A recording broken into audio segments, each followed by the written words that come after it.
രജനികാന്ത് നായകനായി കഴിഞ്ഞ വർഷം പുറത്തിറങ്ങി ബോക്സ് ഓഫീസിൽ വൻ നേട്ടം കൊയ്ത ചിത്രമാണ് നെൽസൺ സംവിധാനം ചെയ്ത ജയിലർ. ഈ ചിത്രത്തിൽ വില്ലനായെത്തിയ വിനായകന്റെ മനസ്സിലായോ എന്ന ഡയലോഗ് തമിഴ്നാട്ടിലും കേരളത്തിലും ഒരുപോലെ ഹിറ്റായിരുന്നു. ഇപ്പോഴിതാ സൂപ്പർ താരത്തിന്റെ പുതിയ ചിത്രമായ വേട്ടേനിൽ മനസ്സിലായോ എന്നു തുടങ്ങുന്ന ഒരു ഗാനമുണ്ടെന്ന വിവരമാണ് പുറത്തുവന്നിരിക്കുന്നത്. നിർമ്മാതാക്കളായ ലൈക്ക പ്രൊഡക്ഷൻസ് ആണ് ഈ വിവരം പുറത്തുവിട്ടിരിക്കുന്നത്. വേട്ടേനിലെ ആദ്യ ഗാനമായാണ് മനസ്സിലായോ എത്തുന്നത്. മലയാളവും തമിഴും കലർന്ന വരികളായിരിക്കും ഗാനത്തിലുണ്ടാവുകയെന്ന് ലൈക്ക പ്രൊഡക്ഷൻസ് പുത്തൻ പോസ്റ്റർ പങ്കുവച്ച് അറിയിച്ചു.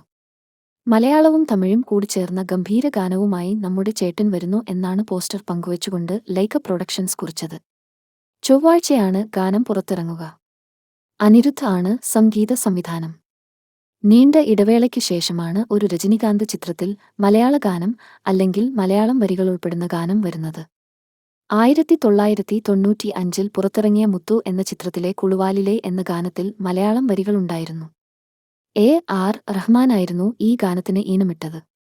ശർവാനന്ദ്, ജിഷു സെൻഗുപ്ത, അഭിരാമി, ഋതിക സിംഗ്, തുഷാര വിജയൻ, രാമയ്യ സുബ്രഹ്മണ്യൻ, കിഷോർ, റെഡിൻ കിങ്സ്ലി, രോഹിണി, രവി മരിയ, റാവു രമേശ്, രാഘവ് ജൂയാൽ, രമേശ് തിലക്, ഷാജിച്ചൻ, രക്ഷൻ, സിംഗംപുലി, GM സുന്ദർ, സാബുമോൻ അബ്ദുസമദ്, ഷബീർ കല്ലാർക്കൽ എന്നിവരും അഭിനയിച്ചിരിക്കുന്നു. ചിത്രം ഈ വരുന്ന ഒക്ടോബർ 10-ന് ദീപാവലിയോടനുബന്ധിച്ച് തിയേറ്ററുകളിലെത്തും.